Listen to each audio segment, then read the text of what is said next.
everyone, Leticia here, coming to you from Playa del Carmen. Yes, I'm no longer in Merida.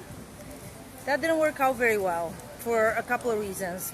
I found out very quickly that Merida is in the state of Yucatan. And the state of Yucatan happens to have some of the strictest COVID restrictions. So currently, Mexico, well, from the very beginning, they've been operating on, from the very beginning of this COVID situation, they've been operating on this semaphore system, which is like street light system. So right now, a lot of states are,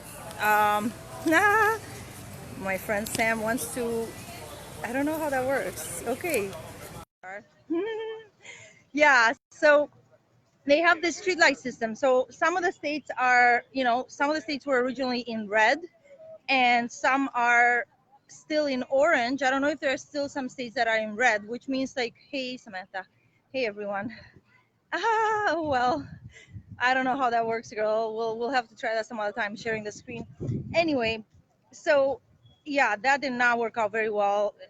Like one incident that happened was that I was refused entry at a store in Merida because I would refuse to have my temperature taken by having that temperature gun pointed to my head. Tell them what happened with me. I don't remember what happened with you, my love. Well, yeah, yeah. I'll tell you later. Yeah. Okay, my love. Please let me finish what I'm saying. Okay. There's my little handsome. Anyway, we're currently walking on Quinta Avenida, which is, the iconic part of Playa del Carmen.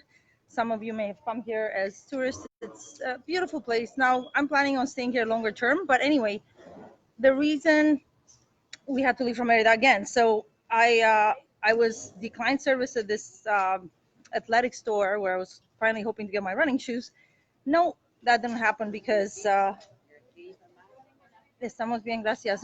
He's asking me if I want to buy a mask. Hell no, hell no. Más tarde, gracias. Yeah, Quinta Avenida is full of vendors. It's a peatonal street. It's like really pretty. We're staying towards the more peaceful end of the Quinta Avenida. Hi. But yeah, we're gonna have lots of interruptions. I'm gonna try to just take another street shortly. Anyway, so again, Merida, there are like COVID Nazis everywhere you go. They're asking you about the mask, even in the smaller stores. And also, I actually didn't like the city very much. It's not exactly walkable. You have to have a car. Public transit is not like, I didn't really see any public transit in Merida. And yeah, most stores, I could say when it comes, so they're always offering you hand sanitizer at the door, which I always declined. I said I used my own, and that worked basically everywhere. But they were very strict about the mask. Like not even in a convenience store, you had to wear a mask. Like thankfully, I had my Mingle mask. And again, I didn't try, and I was traveling there with relatives the whole time. I was never by myself. Didn't want to cause a scene. I was just really uncomfortable. But yeah, but what topped it off was the whole thing about like being declined service. So yeah, and they want to take your temperature at the door everywhere you walk in, which in most cases they were okay with me offering my wrist. But in this one place, no, it had to be to the head, and I confirmed it with the manager. Anyway, I wrote a complaint email to their Mexican division because Decathlon is the store. Don't shop there, guys. They're idiots. Decathlon. They are some international brands. But anyway, I sent them a complaint saying that, I'm concerned about, having a gun pointed to my head and my child's head. And what are we teaching our children? Hola, estoy un poco ocupada, gracias. So, somebody from their customer service team got back to me saying that, these thermometers, they only go they only go a few millimeters under the skin. No way they would affect the pineal gland because, as some of you may have seen, there was a nurse that in Australia that was concerned about how these thermometers might be affecting even the pineal gland. But the mere gesture of having a gun-like object pointed to your head is just so repulsive to me. And again, and what are we teaching our children? So even if there is no actual health harm being caused, the emotional and psychological effects of that are disturbing to me, to say the least. So no, I mean, I've offered them my wrist in the past, at least so I could get in, but no, this place And the manager, no, que tiene que ser en la cabeza. It has to be to the head. It has to be to the head. Okay, you don't deserve my business. I wanted to write a bad review of them, but I couldn't find their Google thing online. Whatever. That's why I just wrote them a complaint email. I didn't bother responding because I mean, my comeback would have been Anthony, hurry please. My comeback would have been like, yeah, okay, even if there is no health damage being done by these thermometers, what about the just the psychological effect of having a gun-like object being pointed to your head? It's so insane. Anyway, so I had to get out of there, and on top of that, unfortunately, like my plan was to stay in Merida for a month, at least for a month, with Anthony's grandma. It was, a nice opportunity for Anthony to spend some time with his, Mexican side of the family. Not his dad, because, as some of you know, he's not in the picture, but at least, he has an uncle there. Anyway, within a few days of me being there, um, these relatives think they know better how to raise my child than I do. And an incident happened, which, I absolutely had to draw the line and GTFO very fast, unfortunately. Um, like literally, I know they didn't get the best impression of my parenting skills and of Anthony because I happened to be quite busy that week with work stuff, and Anthony spent a bit too much time watching Boss Baby on their Netflix, and he refused to eat any other food. Like he was just being kind of bratty that week, but it's been a lot for him, a lot of changes. But anyway, after that incident happened, like I just had to get out, and I didn't like how they spoke to me. It was just very disrespectful in my opinion, and not acceptable. And we know how to draw the line, and I'm very good at that. So thank you very much. We kind of left in a hurry. I had heard that things were a little bit more open in the Quintana Roo province, which is what the Riviera Maya is, Cancun, Playa del Carmen. We spent one night in Cancun. It wasn't ideal. Well, Cancun is a good place if you have a car. If you don't have a car and you don't want to be spending money on expensive taxis, then it's not ideal, right? It's not exactly a walkable city. Maybe some areas are. The beach is nowhere close. Like, they have something called Zona Hotelera, the hotel zone in Cancun. Some of you may know, but it's not walkable. Like, you'd have to either take a cab or some transit there. It just wasn't ideal for us. So, I had been to Playa del Carmen before. We took a cab, found ourselves in Playa del Carmen. It is a lot nicer here, Playa del Carmen. Some areas of Playa del Carmen are walkable. And I had been here, so I knew the area that I wanted to stay at. Now, it's not a cheap area, so we were in an Airbnb for a few nights, and we have been, for the past few days, we were apartment hunting because I wanted to find like a long-term rental. Most places will ask you for first and last, of course. Now, we were very fortunate to find a person who, I guess she was like a representative of the owner. They were, and the market here obviously has been very much affected by COVID. Like, they are a tourist place. Rents have gone way down. So, I mean, if you are looking to travel and you don't want to spend a lot of money, this would be a good time. As you probably can imagine, pretty much anywhere in the world, including here. So, yeah, I'm very grateful. We found ourselves a little, very cute little apartment, has a balcony, and we are literally, a few blocks from the beach. I'm gonna actually turn my phone around so you guys can see the prettiness that I'm looking at. Like, it is pretty amazing. I'm grateful that we're here. The weather has been nice and warm. Yeah, I know. Thank you very much. Yeah, the weather has been nice and warm with, almost daily pretty strong showers. Um, yeah, I know. Like, we're literally walking towards the beach. I actually don't know if there's beach access. Looks like there is. We'll walk to there. Yeah, the only issue is we haven't had. Um, hey, Jason, and hey, everyone. Again, greetings from Playa del Carmen. Probably this is no, my love. We're gonna have to find a garbage can for that. I don't have where to put it. Thank you. Um, so yeah, yeah, yeah. Like I said, Merida. If you look, Merida had become popular with a lot of expats and tourists as well. It's a quiet little town. So now Playa del Carmen has some areas that were full of nightclubs and nightlife. I don't know how much that's still the case, but I already knew not to stay like right in the center of Playa because I am looking for a place where I can just have some peace and quiet, do some work. Now, you never really have peace and quiet in Mexico, as many people tell you, because there are always like street sounds. Like on close to where we are, there are like a bunch. My love, we're gonna have to find the garbage can, maybe over there. Okay, thank you. There are, street dogs. Everybody here seems to have a dog. Yeah, like we're just passing by a patio here. So I mean, again, this is we're getting to a very touristy area of Playa.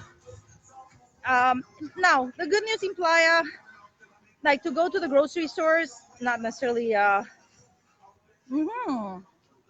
That's awesome. Yeah, one of the realtors that was trying to help us find a rental told me that 80% of Playa residents are foreigners. So again, in terms of if you don't speak Spanish, like I'm fortunate enough to speak Spanish, but if you don't speak Spanish, this would be a good place to be because there are a lot of foreigners, there are a lot of English speakers. Even in terms of the local population, there are a lot more. You found it? Okay, good. Yeah, there are a lot more Spanish speakers here than anywhere else in Mexico, pretty much. Cancun also has a large expat population, but again, that was my issue with Cancun. It's not walkable, and even here in Playa, now I learned, there are some neighborhoods, and one thing I didn't particularly appreciate is that the realtors, they were really eager to, find you something within your budget, but they're not taking into account the fact that this neighborhood is super freaking far, and if you don't have a car, I mean, I was very surprised that this one realtor, and they drive, so they don't think about these things. She was like highly recommending this neighborhood called Real Ibiza, which is far. Like if you're not driving, and she's like, "Oh yeah, there's a bus. There are buses. There are buses." Well, we took the cab there, but then on the way back, I said, "Well, let's see how good the buses are." Well, it turns out the buses were taking you like there was no direct bus towards the beach. There were buses that would take you like to the other ends of Playa. I said no, thank you. But I mean, as a realtor, she should have known that. Why? Anyway, so buyer beware as usual, and do your own due diligence. But again, I'm very grateful. Again, we found this place. Uh, Very nice. Now, unfortunately, a lot of Airbnbs and a lot of rentals to save money, they will share Wi-Fi connections between a few units. Oh man, here I'll show you guys. It's really pretty. Like again, this is the touristy area in Playa. Um, it is pretty gorgeous. We've been so busy apartment shopping that we really haven't had a chance to actually make it to the beach. We went to see the beach a couple of times, but not actually spend time there. Uh, but I mean, it's gonna be convenient that we're so close. Um, there is a gym. I think gyms are open in Playa, but obviously I'm gonna need one with a babysitting service. It's just me and my handsome and our cat. Hey, my love, say hi. Hi. Anyway, oh well, you know what? My Here, you can say hi now. Hi. Oh my God, the sea is beautiful. I'm gonna show you guys. I'm gonna kind of end it with the sea views. So we're here towards, I think this is Avenida 38, and south of the Quinta Avenida. Quinta Avenida is basically the Peatonal street we were on, and it's the closest one to the beach. And we're staying around Avenida Quinta, like 15, so just literally 3 blocks from the beach. We were very lucky. Most of the rentals in this area, and I mean to give you an idea though, like they're not at all expensive. I mean, you can get for 700 Canadian dollars. Um, that was kind of the going rate in this neighborhood, like for a one-bedroom rental, around 700 Canadian dollars, 733 a month. We found something cheaper than that. We're very grateful. But yeah, this is the beautiful beach area. White sand. This is a beautiful area. Playa, my love, what do you think? Yeah, we can come here a bit later. Ahorita no, señorita, no tengo, por ahorita no, gracias. Estoy recordando un video ahorita. Muchas gracias. Yeah, of course, like beach vendors, street vendors. Anyway, yeah, unfortunately, the Wi-Fi situation at our condo, we still don't have Wi-Fi. Not at all. Like there was Wi-Fi until yesterday. It was very slow, and today the host has to pay for it, and she hasn't paid it, and I'm not the account holder, so I can't redeem it. So most likely we're gonna get our own internet, which is recommendable because a lot of people here are what I feel, a lot of the hosts, they tell you, oh yeah, we have internet, but then it's like super slow internet. You're not gonna be able to do much with it. Wow, I'm gonna show you guys the beach. It's really gorgeous. But yeah, later today I am still planning on doing my webinar. We're probably gonna go to a cafe or something so I could actually have internet access. While I have data on my Mexican phone, I actually don't even know how to tether, what's the word? So anyway, um, no he escuchado de que vaya a ser obligatoria. Yeah, my love, we're gonna go soon. I haven't heard that this turquoise beach. Oh my goodness, I'm certainly not complaining. Like the nature here is really paradise. In terms of the policies, I haven't heard anything about the vaccine being made mandatory here in Quintana Roo. Things are a lot more relaxed, definitely, than in Yucatan. Again, they are in the yellow on the stop signs on the stop sign system. The Quintana Roo is in yellow right now, so yellow means less restrictions. Thank goodness. So I mean, patios are open, restaurants are open. Now they still most indoor places will still require masks, but I've walked into a few convenience stores without one and like no issues. But at the bigger grocery stores, they are pretty anal about it. Like they offer you the gel, and again I said, oh, I use my own, thank you. But without our bingo masks on, they wouldn't like. Again, what I think I'm gonna do is I'm gonna go to a store in a different part of town where I don't have to shop every time, and just say, I have a medical condition, no puedo usar, I can't use a mask, and see what kind of reaction I'm gonna get. Just to test if, like, I'm gonna just say no. There's a medical exemption in the bylaw. Like, I'm gonna do what I would do in Canada, but I'm gonna do it in a part of town where if they do decline me service, regardless, it's not gonna be like my regular grocery store where I have to actually go for my regular shopping. That's my plan. Um, Renee says, take you to the beach. Come. We are in Playa del Carmen. Yeah. I couldn't last in Merida. The restrictions, the COVID restrictions were the stupidos. And like, just, no, I would have not enjoyed being there. Playa del Carmen. Yeah. Anyway, side note, I just want to say I saw some footage from Toronto this past weekend. You guys are absolutely amazing. I'm so proud that people are finally coming out in droves in support of freedom. I'm like, damn, now that I'm leaving, that's okay. I'm really grateful, and I'm grateful to all the organizers, to all the leaders, and to just everyone that's coming out. Um, yeah, well, no, I was in Merida for a while, but I am in Playa del Carmen now, as of the past 5 days or so. And I plan on staying here because it's a lot more relaxed here than in Merida in terms of the COVID measures. And it's just an overall nicer place. It's a walkable place.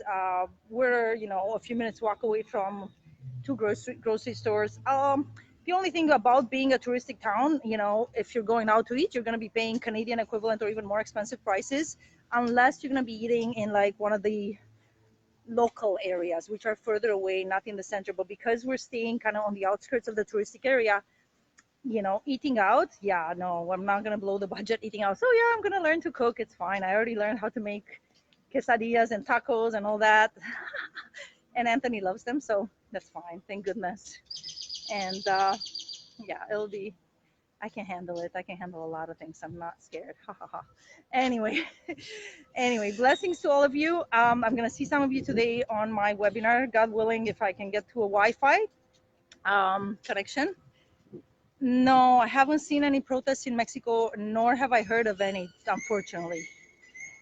The population here, as per my earlier videos, the local population seem to be very se creen todo. They believe in everything they're hearing on the news, and they're yeah. I mean, I'll talk more about that in future videos. But for now, I just wanted to do a quick update,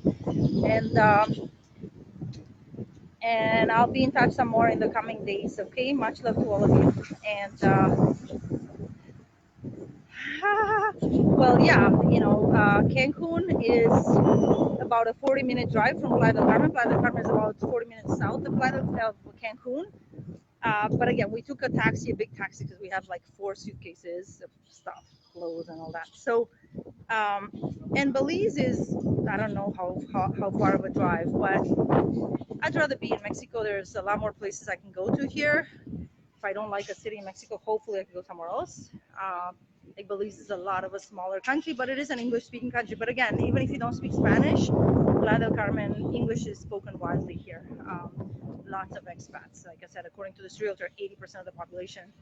I wouldn't think it's that high, to be honest, because I see a lot of locals. I don't think it's as high as 80%, but I mean, a lot more. I haven't yet connected to the expat community at all. Like, I mean, we're just settling in. We're still like in suitcases right now. But yeah, in the coming weeks, I'll report more. I'll let you guys know how's it going. And yeah, look forward to staying in touch. And I'll see you, some of you guys today on my webinar. God willing, I'll have an internet connection. Okay, take care. Blessings.